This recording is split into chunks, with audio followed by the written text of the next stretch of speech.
Tuan Gober yang pelit sudah lama tidak mencintai apapun atau siapapun kecuali uangnya sendiri. Dia tidak mengerti kegembiraan yang diberikan Natal dan Tahun Baru bagi orang lain. Karena itu, pada malam liburan, lelaki tua itu menolak membiarkan asistennya pulang kerja lebih awal yang ingin membelikan hadiah untuk putranya. Tuan Gober bahkan menolak undangan keponakannya untuk merayakan Natal bersama keluarganya dan juga menolak untuk menyumbangkan uang untuk membantu anak-anak yang membutuhkan. Larut malam orang tua itu menutup kantornya dan pulang. Dan kemudian, di kamar tidurnya hal-hal aneh mulai terjadi. Angin bertiup dari suatu tempat, guntur bergemuruh, dan tiba-tiba hantu temannya, yang telah meninggal pada Natal lalu, muncul di hadapannya. Tuan Gober sangat takut dan tidak mengerti apa yang sedang terjadi. Roh berkata bahwa setelah kematian dia dihukum karena tidak berbuat baik dan tidak membantu orang selama hidupnya. Dia tidak ingin lelaki tua itu mengalami nasib yang sama. Jadi dia memperingatkan Gober bahwa 3 hantu lain akan segera mengunjunginya. Setelah kata-kata ini, roh itu menghilang. Orang tua itu berpura-pura tidak terjadi apa-apa. Namun tak lama kemudian, hantu seorang anak muncul di hadapannya. Tuan Gober tercengang karena itu adalah semangat tahun-tahun terakhirnya. Hantu dengan bantuan sihir memindahkan mereka ke masa lalu. Orang tua itu melihat dirinya sebagai anak kecil di kota tempat dia dilahirkan dan dibesarkan. Dia sedang mendekorasi pohon Natal dan dia bersenang-senang. Kemudian Tuan Gober melihat dirinya di masa mudanya, pada hari ketika, dengan penuh kegembiraan dan harapan, dia melamar kekasihnya. Setelah itu, lelaki tua itu melihat dirinya menjadi dewasa. Istrinya menangis, dan dia tidak mengerti mengapa dia memutuskan untuk berpisah dengannya. Faktanya adalah bahwa Gober tidak lagi memperhatikannya, tetapi hanya memikirkan uang. Orang tua itu tidak bisa melihat dirinya sendiri dari luar, dan meminta hantu untuk mengembalikannya. Roh itu akhirnya menghilang, tetapi hantu lain muncul menggantikannya. Dia membawa Gober ke rumah asistennya pada malam Natal. Seluruh keluarga sedang duduk di meja yang buruk. Orang tua itu yakin bahwa mereka semua membencinya, tetapi dia menjadi yakin bahwa sebenarnya tidak demikian. Ajudan itu bersulang untuk kesehatan Tuan Gober, dan istrinya dengan senang hati ikut bersulang. Dan kemudian orang tua itu memperhatikan bahwa putra asistennya sakit. Gober merasa kasihan pada anak itu dan malu atas perilakunya. Kemudian hantu itu membawa lelaki tua itu ke rumah keponakannya. Seluruh keluarganya senang dengan liburan itu. Yang terpenting, mereka meninggalkan tempat duduk di meja untuk Tuan Gober. Orang tua itu tidak menyangka akan melihat ini, dia selalu berpikir bahwa seluruh keluarga membencinya. Akhirnya hantu itu menghilang, tetapi roh tahun-tahun mendatang muncul menggantikannya. Dia membawa Tuan Gober ke pemakamannya sendiri. Semua orang mengatakan bahwa menjadi lebih mudah bagi mereka ketika lelaki tua itu akhirnya meninggal. Baru kemudian dia menyadari bahwa sepanjang hidupnya dia tidak membawa kebaikan kepada siapapun. Kemudian Gober melihat asistennya membawa bunga ke kuburan putranya. Orang tua itu tidak bisa lagi melihatnya, dan meminta hantu untuk membawanya kembali. Roh ketiga menghilang, dan Gober kembali ke rumah. Orang tua itu akhirnya memutuskan untuk berubah menjadi lebih baik. Untungnya, dia menemukan bahwa waktu telah mundur beberapa jam. Tuan Gober memutuskan untuk tidak membuang-buang waktu. Dia masih punya waktu untuk mengubah segalanya. Orang tua itu sangat senang dengan kedatangan Natal. Dia mengirim kalkun paling mahal dan paling gemuk ke rumah asistennya. Gober kemudian mengirim hadiah kepada putra penolong dan menyumbangkan sejumlah besar uang untuk amal. Setelah itu, lelaki tua itu pergi merayakan Natal bersama keponakannya, di mana seluruh keluarga menyambutnya. Keesokan harinya, ketika asisten Gober datang bekerja, dia menaikkan gajinya. Untuk putranya, lelaki tua itu menjadi ayah baptis. Ten Gober memberi anak itu perawatan terbaik dan dia terus menikmati hidup sehat. Sejak itu, lelaki tua yang pelit itu menjadi orang yang paling baik dan paling dermawan di kota, dan telah mendapatkan cinta dan hormat universal. Di sana hiduplah sepasang suami istri. Sudah lama mereka ingin punya anak, tapi dia tidak ada. Suatu hari istri saya jatuh sakit. Suaminya bertanya apa yang paling dia inginkan. Sang istri menjawab bahwa ada taman yang sangat indah di dekat situ, di mana banyak bunga terindah tumbuh.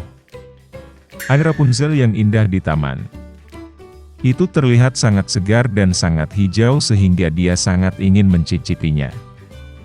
Tapi taman itu dikelilingi pagar tinggi, dan tidak ada yang berani memasukinya, karena taman ini milik seorang penyihir. Dia memiliki kekuatan besar, dan semua orang di dunia takut padanya. Sang suami sangat mencintai istrinya, dan memutuskan untuk membelikannya Rapunzel, berapapun harganya. Maka saat senja dia memanjat pagar batu ke taman penyihir, buru-buru mengambil segenggam Rapunzel hijau dan membawanya untuk istrinya. Dia segera membuat salad sendiri dari itu, dan makan dengan rakus. Dia sangat menyukai salad ini sehingga keesokan harinya dia menginginkan lebih dari sebelumnya. Suaminya berjalan ke taman lagi, tetapi penyihir itu sudah berdiri di depannya. Dia memelototinya dengan marah dan berkata bahwa dia akan membayar banyak untuk mencuri Rapunzel. Dia meminta penyihir itu untuk tidak marah karena dia merobek Rapunzel untuk istrinya yang sedang sakit parah. Dan dia sangat mencintainya. Kemarahan penyihir itu menghilang sedikit, dan dia berkata bahwa jika itu benar, dia akan mengizinkannya untuk mengumpulkan Rapunzel sebanyak yang dia inginkan, tapi dengan satu syarat. Dia harus memberi penyihir itu anak yang akan lahir dari istrinya. Sang suami setuju dengan rasa takut. Ketika sang istri melahirkan seorang anak perempuan, penyihir itu segera muncul, membawa anak itu bersamanya dan menamainya Rapunzel. Rapunzel menjadi gadis tercantik di dunia. Ketika dia berumur 12 tahun, penyihir itu menguncinya di menara. Menara itu berada di dalam hutan, dan tidak memiliki pintu atau tangga. Hanya di bagian paling atas ada jendela kecil. Ketika penyihir itu ingin memanjat menara, dia memanggil Rapunzel untuk menurunkan kepangannya. Dan Rapunzel memiliki rambut panjang yang indah. Dia mendengar suara penyihir, mengendurkan kepangannya, mengikatnya ke pengait jendela, dan rambut rontok, dan penyihir kemudian memanjat, menempel pada mereka. Beberapa tahun berlalu, dan putra raja kebetulan menunggang kuda melewati hutan tempat menara berdiri.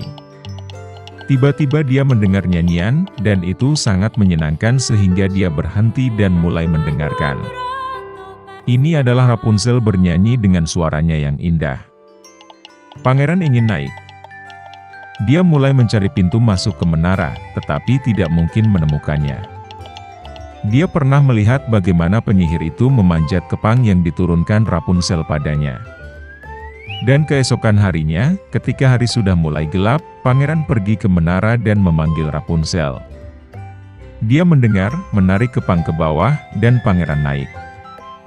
Rapunzel melihat pria yang belum pernah dilihatnya masuk. Pada awalnya sangat ketakutan. Tetapi pangeran berbicara kepadanya dengan penuh kasih sayang dan berkata bahwa hatinya sangat tersentuh oleh nyanyian itu sehingga dia memutuskan untuk melihatnya tanpa gagal. Kemudian Rapunzel tidak lagi takut, dan ketika dia bertanya apakah dia setuju untuk menikah dengannya, dia memberikan persetujuannya dan mengulurkan tangannya padanya. Tapi mereka tidak tahu bagaimana caranya turun bersama. Mereka tahu bahwa ketika pangeran datang, dia akan selalu membawa sehelai sutra, dan Rapunzel akan menenun tangga darinya. Dan ketika tangga sudah siap, mereka akan turun bersama dan pergi. Penyihir itu tidak memperhatikan apapun sampai suatu hari Rapunzel bertanya mengapa lebih mudah menyeret pangeran ke atas. Penyihir itu mengerti segalanya, menjadi marah dan mengamuk di rambut indah Rapunzel. Saya membungkusnya di lengan kiri saya beberapa kali, dan dengan tangan kanan saya meraih gunting dan memotongnya. Dia membawa penyihir itu ke semak belukar padat Rapunzel, dan menyembunyikannya di sana. Dia mengikat kepang yang terputus ke kait jendela, dan ketika putra raja muncul, tarik ke bawah. Pangeran itu naik dan melihat penyihir itu. Dia menatapnya dengan tatapan jahat, dan berkata bahwa dia tidak akan pernah melihat Rapunzel.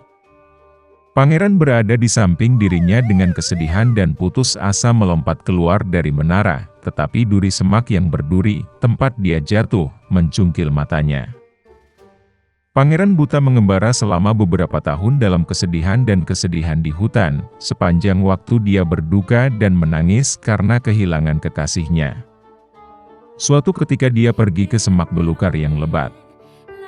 Tiba-tiba pangeran mendengar seseorang bernyanyi, itu tampak begitu akrab baginya, dan dia pergi menemuinya.